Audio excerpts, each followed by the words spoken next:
यदि आप एक टीचर हैं या पेरेंट हैं तो ये वीडियो खास आपके लिए बनाया गया है। आपको इसे ज़रूर देखना चाहिए। साइकोलॉजी यानी मनोविज्ञान की दुनिया में शायद ही कोई एक्सपेरिमेंट इतना चौंकाने वाला रहा हो जितना रॉबर्ट रोसेंथल द्वारा किया गया फेमस एक्सपेरिमेंट, जिसे आज हम पिग्मलियन इफेक्ट के नाम से जानते हैं।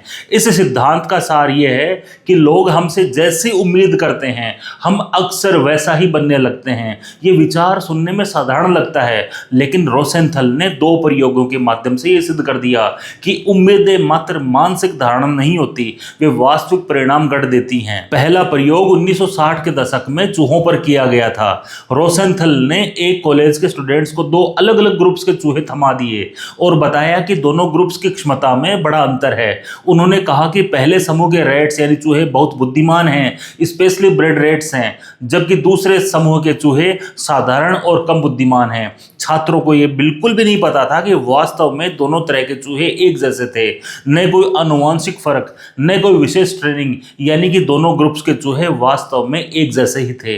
लेकिन फर्क पैदा हुआ स्टूडेंट्स की सोच में। जिन छात्रों को यह विश्वास था कि उनके चूहे गिफ्टेड हैं, अनजाने में उनके साथ अधिक पॉजिटिव व्यवहार करने लगे। वे चूहों को अधिक सावधानी से पकड़ते, नई चीजें सिखाते समय धैर्य रखते और उनके प्रति एक भरोसे वाला रवैया अपनाते। ये सकारात्मक माहौल स्वयं चूहों के सीखने पर असर डालता गया। फिर दोनों समूहों के चूहों को भूल भुलैया यानी कि मेज में छोड़ा गया। जिन चूहों को इंटेलिजेंट समझकर पाला गया वे मेज में तेजी से आगे बढ़े, कम देर रुके, कम गलतियां की और कुल मिलाकर बेहतर प्रदर्शन किया। यानी कि छात्रों की उम्मीदों ने ही चूहों की वास्तविक कैपेसिटी को बदल दिया। दूसरा और ज्यादा प्रसिद्ध प्रयोग स्टूडेंट्स के साथ हुआ। 1968 में रोसेंथल और लेनोर जैकबसन ने कैलिफोर्निया के स्कूल में बच्चों को एक आईक्यू टेस्ट दिलवाया। बाद में आईक्यू टेस्ट के स्कोर को आधार बनाकर टीचर से कहा गया कि कुछ बच्चे असाधारण क्षमता वाले ब्लूमर्स हैं जिनकी बुद्धि तेजी से बढ़ेगी।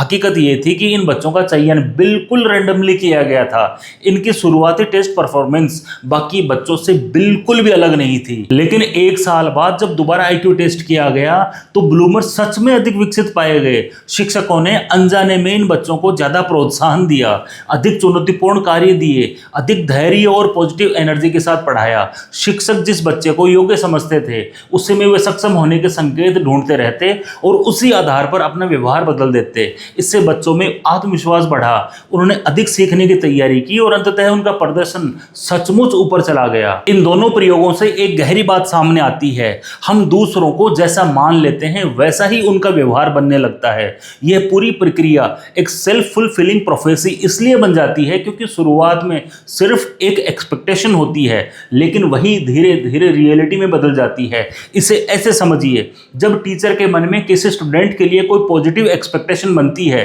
तो वह स्टूडेंट के साथ नेचुरली बेटर बिहेवियर, अधिक गाइडेंस और एनकरेजमेंट देने लगता है। यह सपोर्टिव बिहेवियर स्टूडेंट में कॉन्फिडेंस, मोटिवेशन और एंगेजमेंट बढ़ा देता है। नतीजतन स्टूडेंट का एक्चुअल परफॉर्मेंस सच में इंप्रूव हो जाता है। इस तरह जो शुरुआत में सिर्फ एक एक्सपेक्टेशन थी वही अंत में रियल आउटकम बन जाती है और यही सेल्फ फुलफिलिंग प्रोफेसी कहलाती है। ये प्रभाव केवल स्कूल या प्रयोगशाला तक सीमित नहीं है। घर पर माता पिता का विश्वास, ऑफिस में मैनेजर की उम्मीदें, खेलों में कोच का रवैया, हर जगह सिद्धांत काम करता है। जब किसी पर भरोसा किया जाता है तो वह व्यक्ति उसी भरोसे के अनुरूप बनने का प्रयास करता है और जब किसी की क्षमता कम आंकी जाती है तो वह भी वैसे ही सीमाओं में बंधने लगता है। रोसेंथल एक्सपेरिमेंट हमें यह सिखाता है कि उम्मीदें सिर्फ मन की कल्पना नहीं होती, वे व्यवहार को दिशा देती हैं, माहौल बदलती हैं और अंततः परिणामों को आकार देती हैं। ये सिद्धांत हमें अपने रिश्तों, शिक्षा, नेतृत्व और जीवन के हर क्षेत्र में सावधान करता है